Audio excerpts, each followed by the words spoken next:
All right, we're back. It's the Real Estate Huddle, episode 33, and we are going to talk today about a very important topic. We're going to talk about tactics and ways to save up and budget, because nowadays, more than ever, buying a home is a thing that you have to sacrifice for and have to prioritize some things in your life, right?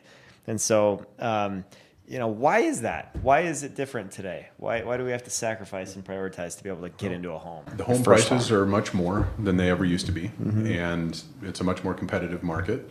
And the other thing is lifestyle and the entertainment is very expensive. So you're paying more to do the same things that you used to.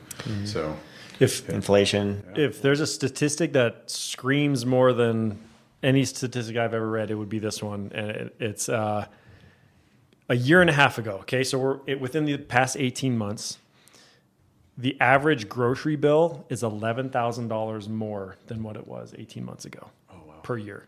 Yeah, it's up like 25%. 11,000. So people are spending $11,000 more on groceries than they were 18 months ago. Yep. Holy, that's insane. So when we're talking about inflation, I don't care who you listen to politically, left or right, inflation is out of control. Yeah. And so money is a lot harder to save.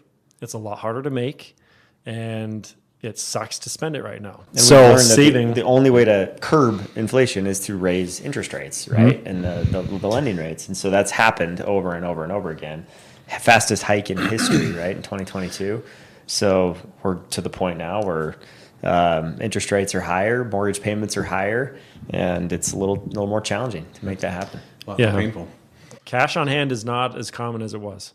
Yep. And so saving up for a down payment is not going to be as easy as it was either. And so some of these tactics are going to be super valuable for especially first-time home buyers, and not just first-time home buyers, anybody who's looking to buy a house right now, obviously, because everybody's suffering, but first-time home buyers especially, hopefully pay attention to this episode. But yeah, the key thing that I've always learned when I'm a disciple of the Dave Ramsey philosophy, because I went through some really challenging times when I had a job loss and a baby and 2 houses in a underwater situation. That was really painful. And by going through and budgeting, I was able to look at things and go, okay, so when you pay attention to where the money's going, then you can start understanding where you can save. And that's like, the engineer in me will grab the spreadsheet of you download your CSV from your credit card and go through and start categorizing everything. And next thing you know, you remember that subscription you signed up for 30 days to use that app that one time? Yeah. And you put in all your credit card information and then you never use it again? Well, you've been paying $25 a month for that for a year now.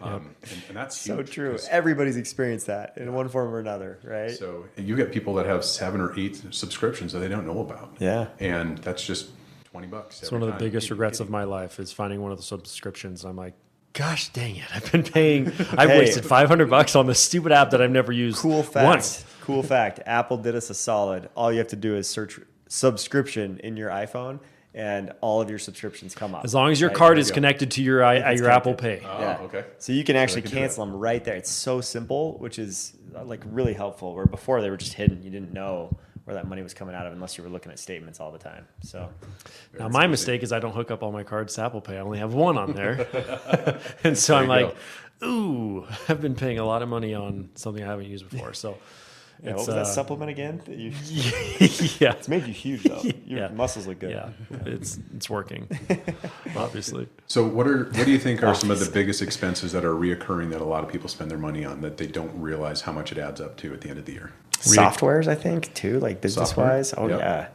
Yeah. Like the shiny new object, that's coming out. The people to make you feel better, right? And you'll spend money on what makes you feel better, what makes you look good sometimes, So beauty products for some people, I think. I don't know. I think like coffee, energy drinks, like stuff like that makes you feel a little juiced, alcohol, there's all kinds of things. Of course we have the marijuana stuff in Colorado that's spread throughout the whole country now, but like there's a lot of that, right? That's kind of feel good stuff that people spend a lot of money on that accumulates over time. Here's another one. And maybe this isn't the answer you're looking for, but as far as recurring payments, car payments are huge. Yeah. So everybody is wanting a new car right now, and buying a new car right now is no, I'm not going to say that. I just don't think it's a very good idea. But it's What was the average? The average is around $700 a month. $726 per month is the average car payment. That's ridiculous. Oh yeah. You're almost spending $1,000, and whether you can afford that or not, that's whatever. I don't care. But I guess for me, I'm not much of a brand new car kind of guy. I take what gets me from A to B, and at the lowest payment. But that is one that is outrageous right now. Yeah, and there's a lot of people that will, 2 years into a car, they'll immediately turn around and get to the next car, just because they don't want to deal with the maintenance and the headache and whatever else. And that is a struggle. But if you have a good network of people, you can get that. And knowing some of the basics, you can get around it. But, and so it's funny because I have a story about that there as far as saving goes. And this is we talked about it a little bit before we started this. So this may be a good segue, but I know somebody who's trying to buy a house and they just bought a new car. And it's a hefty payment, so their DTI or their debt to income ratio is off balance, right? Mm-hmm. So they're taking that car, they're going to trade it in for something smaller, something cheaper. This brand new car that they have, they're going to trade it in, lower their DTI so that they can get to the right ratio. Get to the right ratios, get approved for something better, get a better rate with those DTIs, and then when they get solidified and a little bit more regimented in their mortgage payments, then they'll go buy a car if they can afford it. So a lot of it comes down to sacrificing what you may really want to get the better outcome, which is a house, right? So, and I think it comes down to taking a really good hard look in the mirror and at your finances and coming to that conclusion of, I really suck here, it's time to pull back. Or I'm really good here, let's keep pushing that. Yep. And having a good, come to Jesus meeting with yourself on what your finances really look like. Yeah, it's an unpopular opinion, but you have to look at the person in the mirror because that's the one spending the money, and to go do that. And budgeting, it sucks. It will stress your marriage, but it's one of the number one reasons for divorce in marriage is money problems and money fights. And tell you what, having that plan and that communication really works. And a budget is telling your money where to go instead of wondering where it went. I like that. That's powerful. What were you saying about sacrifice before? Yeah, it's just nowadays, like before I feel like you could still buy a house, own a home, and still live a really good lifestyle on an average income, right? And nowadays it requires sacrifice because home ownership brings a ton of huge benefits, right? Humongous benefits.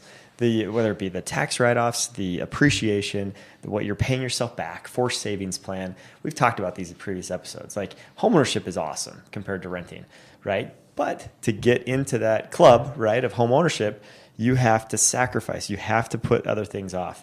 And car guy might be listening to you going I want my car. That's what I prioritize, and that's fine, and maybe he can still own an awesome car and a house, but he's got to sacrifice and not eat out as much, right? Or it's just, there's something, right? And if your one thing is cars, got to have that car, that's cool. But where else are you going to figure it out based on your income, and nobody has unlimited income. Some people have crazy high income, but most people, they're in a ballpark where they have to make sacrifices and prioritize, getting into that first home. Because once you do that, you can ride that wave of appreciation up. But if you never do, it's getting harder and harder every year. And we don't think that that's going to change, based on what economists are saying. No, and it's a challenge. And I remember, so I bought homes in the Midwest. So I bought a house, and my coworker at the time, now my wife, I told her to buy a home. I connected her to a mortgage broker, and she bought a home as well. And it was late 2000s, and I'm there with my first baby a week away from being due, and we're sitting in a town hall meeting, and they announced that they were closing the facility that we were at. So I've got two homes, one that I'm renting out and supplementing the mortgage, another one that is worth $100,000 less than I paid for it. Wow. And I got a baby on the way, and I'm facing 2 job losses with 0 income. And I'm like, I will never be in that position again. But I've always wanted to be a homeowner. Yeah. And so we moved past that. We moved to Colorado. We rented, recovered, and that's actually when Landon, me, and you were good friends prior to that. And we were companions for a few other items. And you actually helped me buy my first Colorado home, and I did it very conservatively with a large down payment, with enough bandwidth to be able to afford a lot of the repairs. Not too many people, literally, as soon as they walk into a home, will like start taking an axe to the hardwood floors and ripping them up and doing whatever. But I gutted the house, and I did 6 weeks. Did you really take an axe to your hardwood floors? It was a crowbar and a hammer. But the previous owner of the home came to recover her stuff, and she saw like the dumpster full of all of her pride and joys from her home, and she got like teary-eyed and she had to leave because she's like, oh, you're going to town. So we were very aggressive. I laid 1,000 square feet of hardwood in like 2.5 days, and it's impressive. Went through 50 gallons of paint and all sorts of stuff. So but taking that home and using my skill set of sweat equity and being able to kind of update some things based on Landon's advice and some other things, we remodeled the entire home, and it was really validating. Our 5-year plan ended up becoming a 7, but we finally sold that place, and we doubled our money from about what we paid for it originally to what we listed it as and closed at. We almost doubled our money, and being able to see that was when like I got a little teary-eyed. I'm like, wow, all my sweat equity is finally actually being actualized in a numerical value, and Totally. I could assign $1 to it.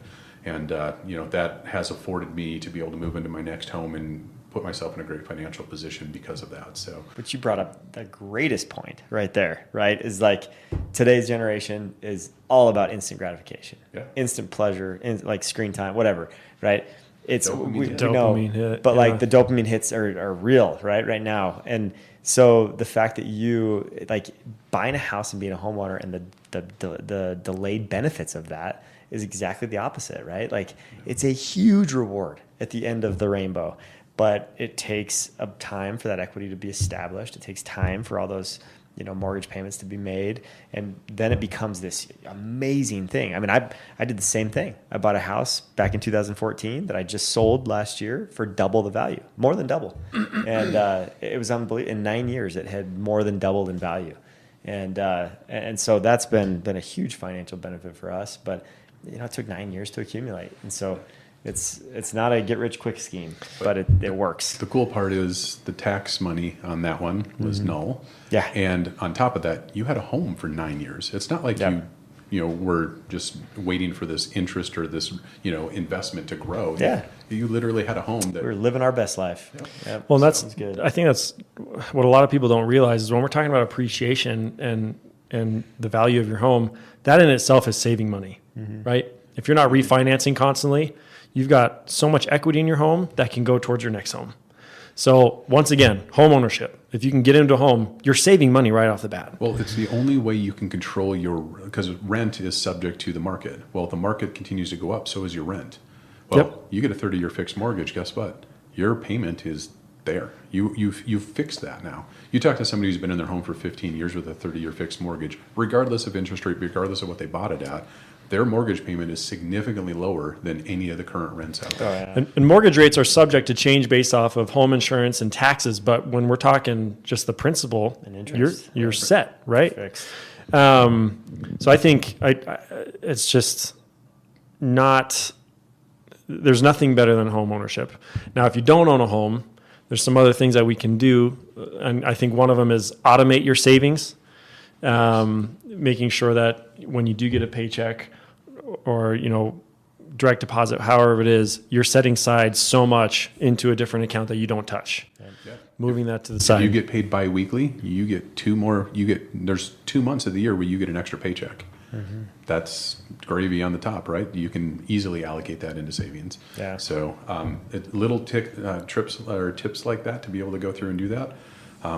The automation, because it's out of sight, out of mind, just like the subscriptions, right? It's the reverse effect, but now you're doing it for yourself. And I think that's a great idea. Yeah. Definitely. It's kind of the same concept of like if you hire a new nutritionist or a workout coach, they're going to tell you to track your calories, right? Track your calories, track everything you eat, intake. It's the same thing, right? A financial coach will tell you track all your spending, everything you're spending, monitor it, be aware of it, and then set goals so that you can reduce it and increase your income if you can. And so I think it's just it goes back to the principles, the fundamentals that are always true, that'll never change. From like the Richest Man in Babylon, it's a great book that highlights a lot of that. There's Dave Ramsey's book, Total Money Makeover. Total Money Makeover is phenomenal at highlighting that in more of a modern way. There's lots of ways you can do it and tools you can use, right? Like NerdWallet. There's Mint just got bought by Credit Karma, I think, and so now they're operating under that name. But like you've got these softwares that make it pretty easy on you to budget and categorize, like you said, on Excel. Yeah. There's a lot of ways to do it. You just got to do it. Yeah, when you figure out where the money's going, you can then it'll be easy to identify. Oh, well, I can save $3,000 a year if I stop eating out. Yeah, buying that $15 Chipotle burrito every day adds up pretty quickly. Totally. So, you know what? Chipotle's lost its quality. So let's be real. You shouldn't even be eating at Chipotle anyway. Double time, baby. Right, okay. Free guac, free queso. Yes. Yeah. So shame on you if you're going to Chipotle. You should know better. It's Colorado raised. Yeah, I know, man. I mean, there's a lot of loyalists here. COVID destroyed Chipotle, though. That's a different topic, though. Sorry, did you have something to say? No. I've got a couple more, though, for saving. So I love this one because I personally do this, but lean into any side hustles that you have. Side hustles can be little part-time deals you got going on, or maybe you crochet blankets and sell them on Etsy. Maybe you do sprinkler work for neighborhoods or whatever. I don't care what it is. You can rent an aerator from Home Depot and go take care of a neighborhood and make a couple $100 real quick. Yep. So you could print chocolate on a 3D chocolate printer. Yeah. There's all clean sorts carpets. Of things, so. I drive Zamboni. That's my side hustle for the Avalanche. All of that goes into a different account. Your Colorado Avalanche. Just the practice facility. Nathan It's not even Ball Arena. I haven't made the show yet, but Mikko Rantanen says, "Hi, Spencer." I can't confirm nor deny that. Dude, but that side hustle is sick. The side hustles make a difference, though. Yeah. I mean, when you're making a couple thousand more a month on top of your regular career, as long as it's not hindering anything or like making it worse for you as far as your career goes, then those are huge. And it's in the middle class right now. We're seeing a lot of that. It's hard to find single income families right now, and it's hard to find people that aren't working just one job. And unless you're in kind of the high income level, but a lot of people are in that just because of the economy right now, and it's very common. So lean into those, make the best use of that money that you can, and put those in separate accounts if you can, and don't touch them. Yep. Try to learn to live within the means of one income. My brother, his favorite phrase right now, and he just says it to be funny, but every time I will say anything like, "Hey, you want to go out to eat?" And he'll always turn to us and go, "In this economy?" In this economy? Everything. My wife says the same thing. Are you going to get new basketball shoes? Are you kidding me? In this economy? My favorite line from Dave Ramsey is when people call up, he says, "Act your wage." Yeah. I'm like, that's a good one. That's a great quote. Yeah, don't try and live like a Colorado Avalanche player on a Zamboni driver income. So it's definitely a challenge. That won't work at all. Absolutely. Trust me. All right, what's number 2? Because I got to run here. Last one. Put any unexpected cash to good use, and we're talking birthday cash from grandma, tax refunds, bonuses. Craigslist sales, Facebook Marketplace. Sales, if you're just if you're decluttering your house, decluttering your house, sell the stuff. See if people will buy the stuff, unless it's just absolute junk. Yeah. But people still buy absolute junk, so you never know. Yeah. It's the old adage, right? Well, another man's trash is another man's treasure. I think of it this way because you had said earlier that the car payment average was $726 per month, right? Yeah. And I think some people listening to this have heard that and are like disgusted by it, like, "Oh, I can't believe that," right? And then other people listen to that and they're like, "Oh, mine's only $400. Maybe I need a new car." No. Yeah. Right? Don't do that. How do you get that mentality? And I think it comes from like being educated, listening to people like Dave Ramsey and The Richest Man in Babylon, and like stuff like that. I think once you get inspired and you listen to, and there's even people on Instagram and like YouTube that will help you like get to a better spot financially if you listen to the right people and follow the right people. But I think that you have to kind of get inspired a little bit, and you have to push pause on your life and push pause on screens just so you can budget, and push pause on all the noise and just talk to your spouse or figure this out and make a plan, right? And that's, I think, the first step for anybody. And then once you do that, you can start making those baby steps towards getting to a spot where you can qualify for a down payment. And there's a lot of grant programs that can help you. Yep. There's, grants, even a new program that will pay you $25,000 to buy a house. The government's begging people that are in a generational family who has not bought a house before. So if your parents didn't buy a house and this is you're a first-time homeowner in your family line, which they're not really checking a whole lot, but if you can say that confidently, you can qualify for this program through DPA that will give you $25,000 for a down payment. So it's unbelievable. That's a lot of Starbucks you'd have to skip to get that kind of money. Because they're trying to help people have a new future, right, with their generational line. And so I think it's a really cool thing. And there's other programs out there too, Chaffa, several others that we've talked about on other episodes. But like, it's the opportunity is still there. You just have to be disciplined. You have to sacrifice to make it work. So. Yep. And when you're dealing with that stuff, always contact the professionals. Like if you need help with that kind of stuff, go to a financial advisor. If you need help buying your home, obviously talk to a realtor, talk to your lenders. Yep. They will get you squared away. Yep. Don't be afraid to ask for help. As a matter of fact, we love it when you ask for help. Yep. That's what makes us feel good. Even if it takes a couple of years to get things cleaned up, but boy, I tell you what, you get you on the right track and you sacrifice through those 2 years. Go 3 to 5 years after you purchase and see what that actually became. And that snowball will get really huge real quick. And it's hard. Like there's really nothing easy about saving money and not being able to spend it. And on top of that, taking that good hard look at your finances to really figure out how to really budget. So it's scary and it's hard, but you got to do it anyway. Just do it scared and it will 100% pay off. Fear motivates the soul pretty good. Yeah. So definitely. Awesome. Well, thanks for joining us today. I got a jet, so we got to close this out, but look for us on future episodes. Thanks for subscribing. Remember to do that so you can hear more of these, and we'll catch you on the next one.